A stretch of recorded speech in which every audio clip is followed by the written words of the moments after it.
This fits with my practice very well. As a tertiary, even quaternary referral specialist in the Philadelphia area, we're sent patients that need help, and that means we have to do the right diagnostics and make the right diagnosis.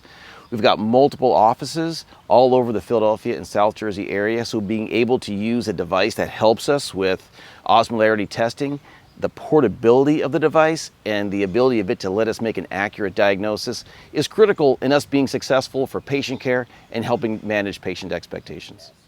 So patient expectations and lab testing are a big part of the pre-cataract workup. I can't tell you how many patients come into our office expecting to be scheduled for cataract surgery, and we have to delay that surgery because they have concomitant dry eye.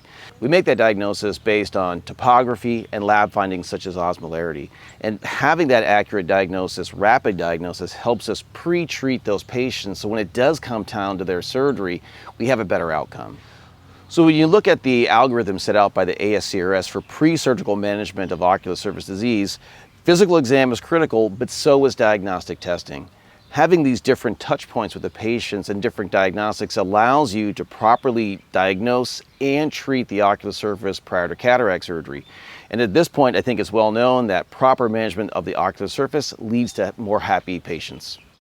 The ASCRS Essential Guidelines looks real simple. Now that it's printed, all you see is this algorithm looking at the pre-surgical patient and arrows pointing as to how to manage that patient and manage the ocular surface prior to surgery.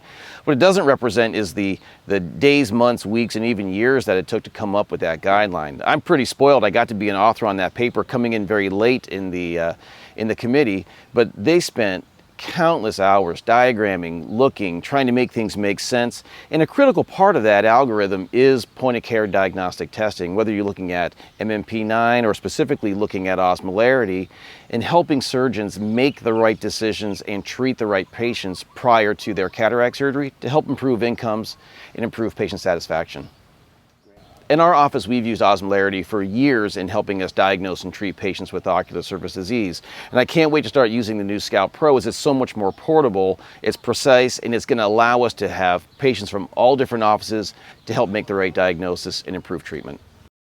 I think another advantage of such a small device is that this is simple. It's going to fit in our technicians' pockets, and they can just simply walk around with this in their pocket as they're treating and working up patients, as opposed to going back to the instrument every single time. Anything that saves a second of time in the office is going to be much more acceptable and help us with patient throughput.